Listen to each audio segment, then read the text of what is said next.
You might have heard of this small Roblox game called Fish. Well, in just 2 months, this simple game about fishing has skyrocketed its way to over 1 billion plays and 20 million daily players. And today I'm sharing with you the few simple ways the Fish managed to hook, no pun intended, so many players in. Who knows? After this video, you might be able to make your own viral game. But to figure out how someone can reach such a milestone, let's see where it all began. Meet Woozy Nate, the man who single-handedly created Fish. Nate was a Nova Scotia native, where fishing was a large part of the community.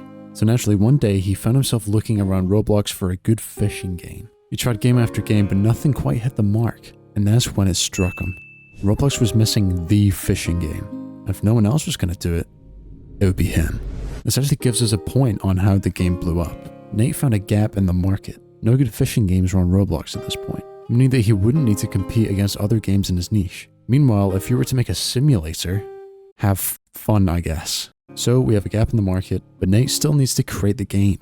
Now, one man creating an entire game from scratch. Scripting, modeling, building, GUIing. Surely it's going to take him quite a while, maybe like a year. 4 months. This man made Fish in 4 months, and by October 5th, he decided that it was ready for Fish to take a dip in the sea of Roblox games. See what I did there? Okay. So we know how the game was created, but let's find out what made it stick to the top of the charts. Starting off simply, Nate believed that the game managed to gather a ton of organic traction through his quick and simple trailer. Although as true as this may be, it doesn't help us with how players stuck around for so long. One key factor is that Fish isn't a super niche game. It actually has a very broad appeal, which we can see by using Bartle's taxonomy. These are the 4 main player stereotypes you typically have playing games.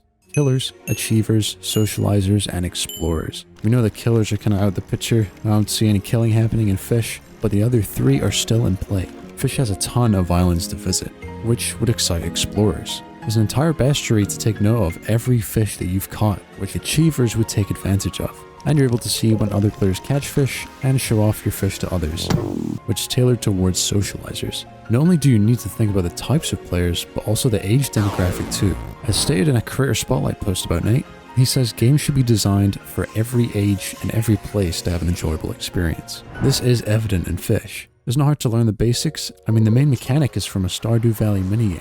It makes the game accessible to all ages. I bet your infant little 2-year-old cousin could figure out this game. So if you want to take away anything from this video, please make sure that the mechanics in your game are simple to pick up and don't make them too complex or overcomplicated. And as important as gameplay is, let's take a moment to talk about the aesthetic of Fish. There's no doubt about it that this game looks like a classic Roblox game. You know what I'm talking about if you're older than 10. Blocky terrain, making use of Roblox's provided materials, not being blinded by saturation. Fish nails it. This game doesn't rely on painfully bright colors and plastic-looking landscapes. It embraces that nostalgic 2014 look that we're slowly losing. The game feels so refreshing yet so familiar. Reminds me of simpler times.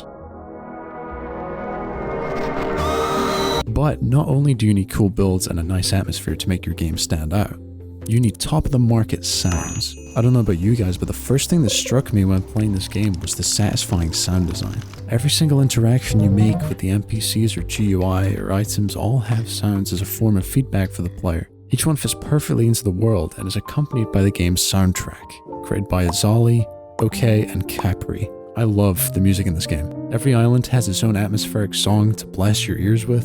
For me, it tries to accomplish the same feat as C418's Minecraft soundtrack, by making the music be complementary to the gameplay instead of requiring it to set a mood. I've actually been using some of the game's music during this video.